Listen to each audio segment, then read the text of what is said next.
finding out the truth about my wife. We spent 2 years together in college and got married the fall after we graduated. Spent 2 years exploring our relationship and finally got settled down and was ready to raise a family. She got off birth control and her libido took off, but it took 3 years for us to get pregnant, but we got a beautiful girl finally. After a couple of months, my wife got back on birth control and had a hard time with it.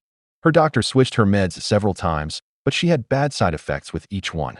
We talked about it and were unsure if we wanted another child, and since it was easier for me to get a vasectomy reversed later if we decided to have more children, I had the operation. That was 3 years ago, and after coming off birth control, my wife has felt better and Smex has been worry-free since we can no longer get pregnant. We actually have Smex more now than when we were in college. Then 3 weeks ago, my wife was late for her period, which isn't that unusual for her. Then I noticed her breasts were a little tender, and she started what seemed like signs of morning sickness. Now I know there have been cases of nature-reversing vasectomies, so I went to the doctor and had my sperm count checked, and the verdict was I'm still sterile, but I didn't tell my wife. My wife finally went to her doctor and confirmed she was pregnant, and so she had me go to my doctor to get tested. I didn't go right away because I was literally sick from the stress of the situation. I had all sorts of sick scenarios going through my head. In the end, I got retested, and I took my daughter in and had a DNA test done.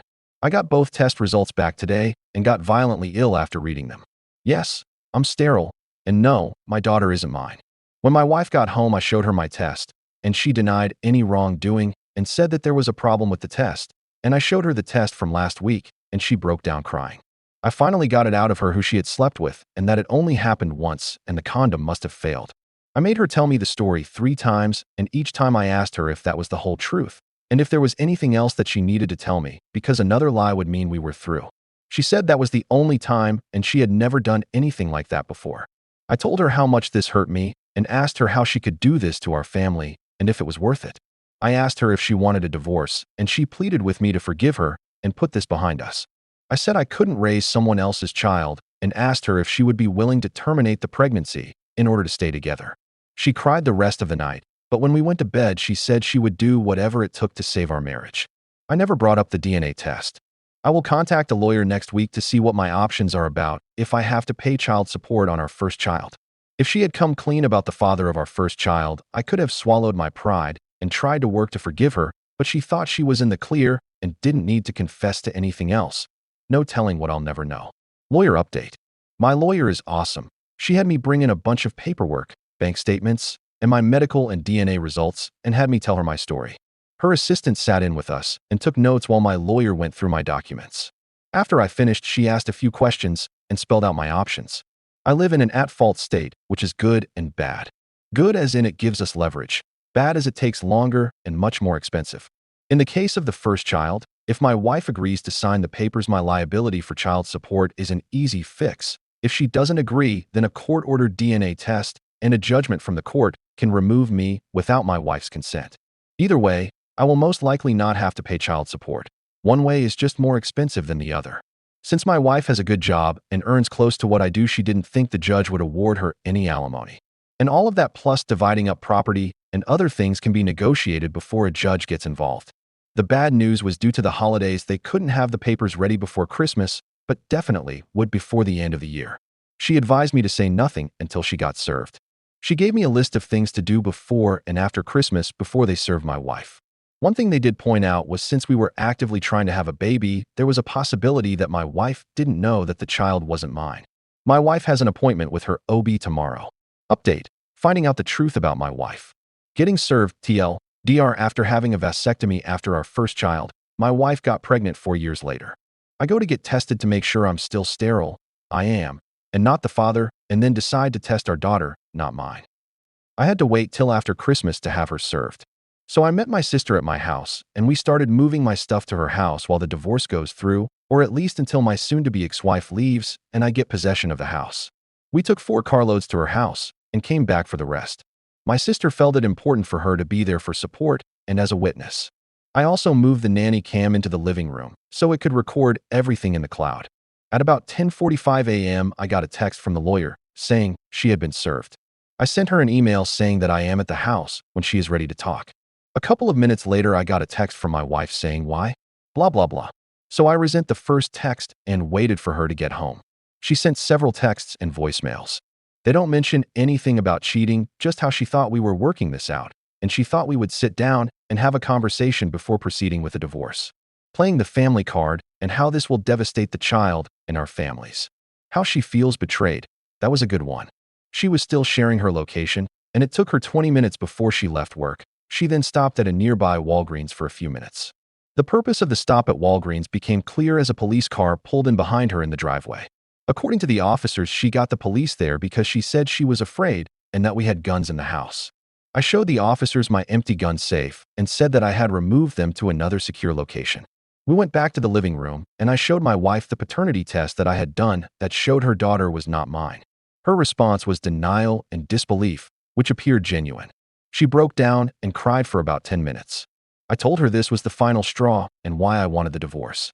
At about that time, the police officers reminded me to keep it civil and made their exit after I told them I was leaving soon to stay at my sister's house. When I asked who the child's father was, she claimed she didn't know. I asked if there were that many guys she was sleeping with, or did she just not know his name? I asked how many times she had cheated on me between pregnancies, to which she said it was just the two of them. I told her that I had said earlier if she didn't tell the whole truth that I was done. I reminded her I also told her that I wouldn't raise someone else's child, and that she had better figure out who the real father was because I wasn't paying child support for someone else's baby. She wanted to know what we were going to tell our daughter, and I said that was up to her because this was her mess and I wasn't taking the blame or cleaning it up for her. I drafted a couple of emails last week, one for our friends and family with copies of all the test results and reasons why I was asking for a divorce, the other for my wife with copies of the same tests along with what I knew and things that I had told her previously. I had to run it through my lawyer and make a couple of edits before she signed off on it. I sent copies to all our friends and relatives when she pulled into the driveway this afternoon. Most of the feedback has been one-sided and very colorful. In the end, I told her if she had been truthful, we might have been able to work things out. But I couldn't trust a lying serial cheater, and I told her if she had gotten her tubes tied instead of me getting a vasectomy, she might have got away with it. I told her she needed to get a lawyer so we could move forward and start to heal. Update: we had our second meeting with the lawyers today, and we signed off on almost everything except the house. Still waiting for an appraisal to come back and figure out the split. Motions got filed today, and a court-ordered paternity test was scheduled for all three of us. Since soon-to-be ex-wife didn't fight me on everything, we filed a no-fault divorce petition. If everything goes right, I get the house back on February 15th, and the divorce will be final on April 5th. The lawyers did a better job keeping us separated and the conversation between the two of us to a minimum. I was a little worried when she came in, pale and with no energy to speak of. I couldn't tell if it was lack of sleep or maybe over-medicated. She just stared out the windows as the lawyers read everything to us before we signed some of the papers. Walking out felt like I had shed a giant weight from around my neck.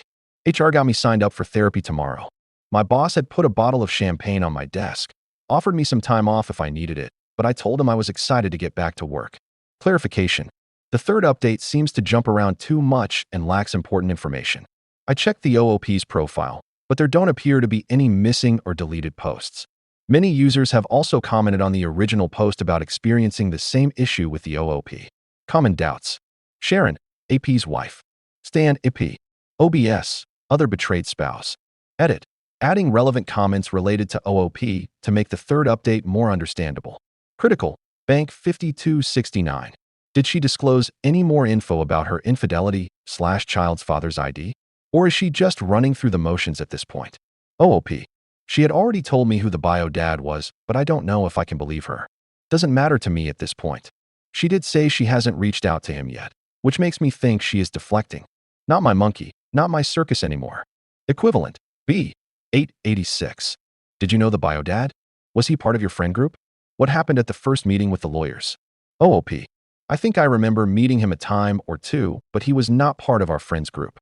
First meeting was just a prelim with my lawyer outlining our terms and what we intended to do if she contested any of our terms. Deleted: how are you doing? Can you update us? OOP: my ex got her share of the equity on the house and has already moved into her new apartment, and I move back in tomorrow. A court-ordered DNA test came back, and the judge has approved the motions to terminate my parental rights and obligations. The divorce won't be final till April, but for all intents and purposes, I'm free. The only contact I have with my ex is messages through my lawyer or meetings at the lawyer's office with her present.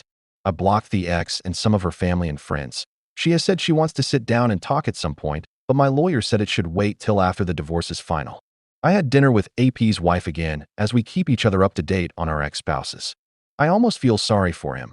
She got him fired and is determined to drag out the divorce and inflict as much pain as possible. Equivalent. B.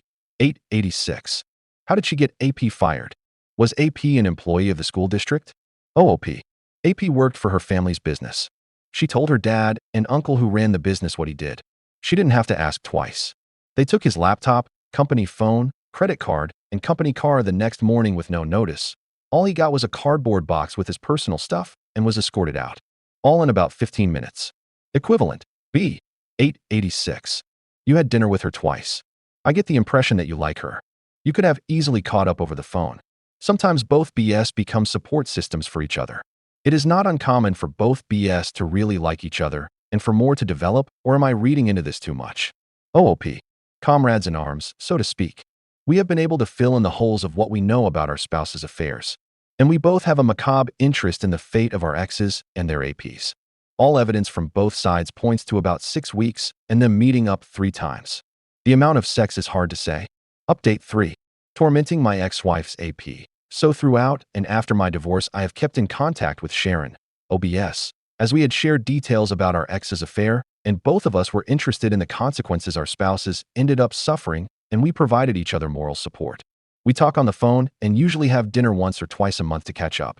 Last month, Sharon said that one of her friends was getting married and had invited her to the wedding. Her ex, Stan, was also invited as he was a friend of the groom. Her invitation had a +1, and she pitched the idea of me going with her, both as moral support and as a dig at her ex Stan. It was a weekend event, and we would share a room with double beds, strictly platonic. The idea amused me, so I agreed. We flew in the day before the wedding and had dinner with several of Sharon's friends. I was introduced as her friend. No mention of our history and the divorce. We didn't run into Stan until right before the ceremony as they escorted us to the bride's side, while Stan was seated on the groom's side. Needless to say, he was less than pleased and kept looking over at us, something Sharon was well aware of. At the reception, we were seated with some of Sharon's friends from the night before, and we picked up where we left off, and everyone was quite engaged. Stan was seated at a table across the room from us, but in clear view. We danced quite a bit together and probably drank more than we should. There was a brief confrontation with Stan and Sharon, but her friends diffused it quickly and spirited Sharon away. At the hotel after the reception, we had drinks with 2 other couples. Several comments about Stan shooting daggers at us all night, and a few about how cute a couple we made and questions about if we were serious or not. We laughed it off and said we were just friends. I had to support Sharon on the way to the room and had my arm around her. On the cramped elevator ride, we were standing quite close. When we got to the room, there was a tense moment, and we kissed.